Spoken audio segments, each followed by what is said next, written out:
जैसे एक बीज में एक अंकुर निद्रित होता है और जब ये शक्ति जागृत हो जाती है तो ये 7 में से सिर्फ 6 चक्रों में से गुजरती है। 7वां चक्र नीचे, जिसे हम मूलाधार चक्र कहते हैं, और 6 चक्रों में से गुजर के जब ये आखिरी चक्र जिसे हम सहस्त्रार कहते हैं, जिसे कि डॉक्टर लोग लिपिकेरिया कहते हैं, उसका भेदन करके हमारे तालू में से निकल आती है तो हम उसे ब्रह्मरंध्र छेदन ऐसा कहते हैं, क्योंकि जो ब्रह्म है यही वो सूक्ष्म शक्ति है। और जब ये कुंडलिनी इसका छेद कर देती है तो वो ब्रह्म के अंदर भी छेद करती है, माने ब्रह्म की जो सूक्ष्म शक्ति है उसे छू लेती है। पहले जो है वो बाह्य में जड़ शक्ति और उस जड़ शक्ति को भेद करके वो ब्रह्म को छू लेती और वहां संबंधित करती है। कल काफी मैंने कुंडलिनी के बारे में आपको बताया था, किंतु हमारे अंदर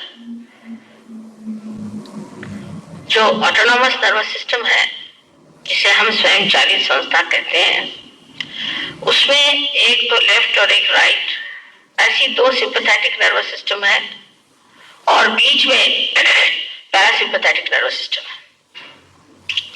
माने अगर हम जोर से दौड़ने लगे तो हमारे जो हृदय के ठोके हैं वो बढ़ सकते हैं। ये सब हम सिंपैथेटिक नर्वस सिस्टम से कर सकते हैं। कभी अगर एकदम से आशंका हो जाए तो एकदम से हमारी सिंपैथेटिक जो संस्था है वो चलने लग जाती है। कोई भी ऐसी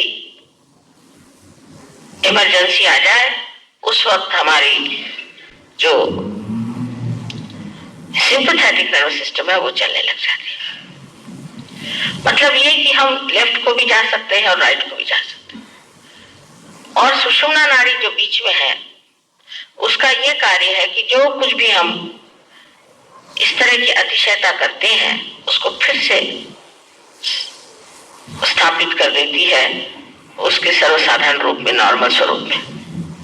माने अगर आपने खूब आप दौड़े हैं, चले हैं, आपका हृदय के ठोके बढ़ गए तो उसको फिर से सही रास्ते पर फिर से नॉर्मल लाना का कार्य जो है पैरासिम्पैथेटिक करती है। अब हमारे अंदर जो गतिविधियां हैं, जो कुछ हम कार्य करते हैं, वो दोनों साइड में लेफ्ट और राइट, जैसे कि मैं दिखाऊं आपको कि लेफ्ट और राइट में दोनों और बीच में चक्र तैयार होगा।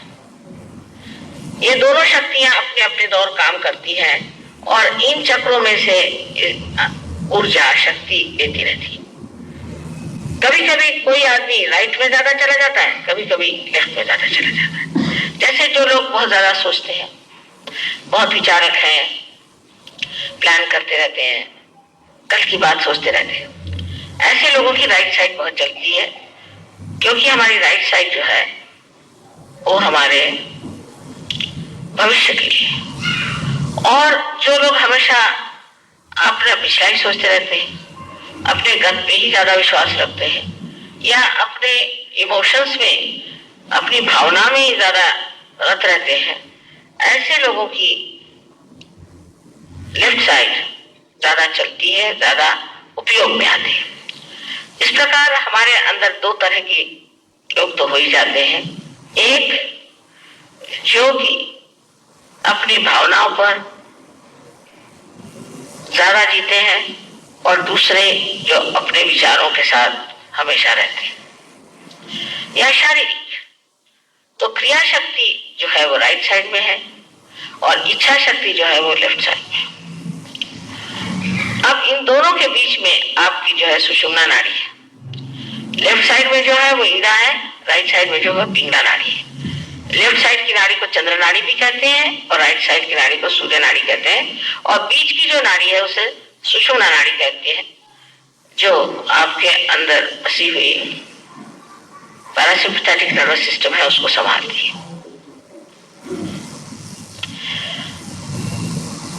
अब कुंडलिनी नीचे वो बैठी, और जब वो उठती है तब ये जो चक्र क्लांत है, मतलब बहुत ज्यादा इनका उपयोग करने से तो इस तरह से टूट से जा रहा है, बिल्कुल टूटते टूटते एकदम टूट ही गए समझ लीजिए। तो इनका संबंध जो है वो आपके मस्तिष्क के साथ रह नहीं गया, क्योंकि टूट गया संबंध। ऐसे हालात में कैंसर जैसे रोग हो जाते हैं।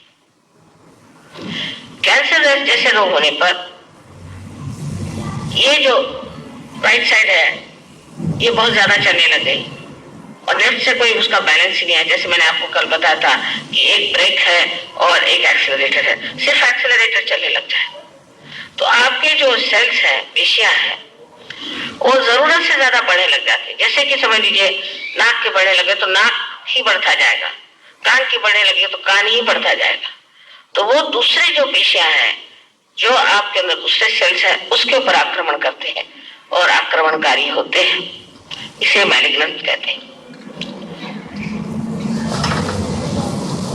इसलिए हमें संतुलन में रहना चाहिए और संतुलन में रहने के लिए भी सहयोग के सिवाय कोई मार्ग नहीं।